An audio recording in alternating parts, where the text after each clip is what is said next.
Hey everyone, thanks for joining me for my review of Mobile Suit Gundam Episode 15, Cucuruz Doan's Island, which originally aired July 14th, 1979. So for anyone who's not aware, there's a new Gundam movie coming out on Friday, June 3rd in Japan called Cucuruz Doan's Island that takes place during the One-Year War. This movie is going to be based on Episode 15 of the original series of the same name. This is an infamous episode in the Gundam fandom for a few reasons. First, due to whatever reasons, there are a lot of hilarious off-model shots in the episode, and then probably due to this, the episode never made it to the US DVD or Blu-ray release at the request of Tomino himself. So in anticipation of the movie, I thought it'd be fun to do a review of the original episode. I should note that I watched the original Gundam when it first came out on DVD in the US, so I've never seen this episode, and for astute listeners, that also means that I watched the original Mobile Suit Gundam dubbed, but let's not go there. I won't focus too much on the plot of the episode, but basically Amuro is out practicing docking with the core fighter when the white base gets a distress signal. Amuro goes and follows the distress signal and finds two Earth Federation Force pilots tied up on the brink of death. When Amuro tries to save the pilots, he's attacked by some punk kids and an off-model Zaku.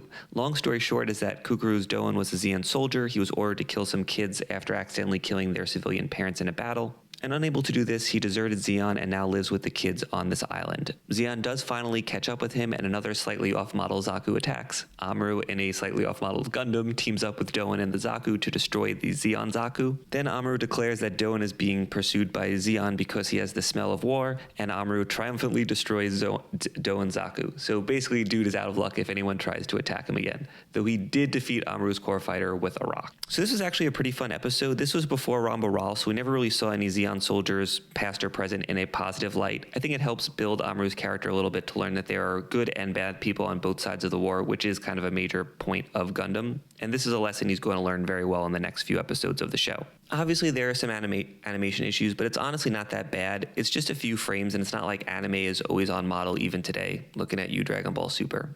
And I'm glad they're revisiting this plot, and I'm pretty excited for the movie now. I'm a little concerned they're going to try to shove too much in, though. I know they said that Char and Zaku are going to make an appearance, but I'm really hoping it's just a flashback. But either way, I would definitely recommend seeking this episode out. I wouldn't say it's a hidden gem or anything, but it's fun that there's an original Gundam episode that I hadn't seen. And although Noah does not slap Amuro, he does get a few verbal beratings in, and one of the older children does get a good slap in on Amuro as well. And I guess we're just going to let Doan slide on those two Earth Federation soldiers he killed. The last thing I wanted to say on this topic is that Bandai seems to be embracing the memes in their promotion of the new movie. In fact, they're going to be releasing a Zaku that has the off-model helmet as an option, as well as this like adapter so that Zaku can be attached to the glider, seemingly without holding on to it, just like in the episode. It would also be amazing if it came with the off-model RX-78 head as well.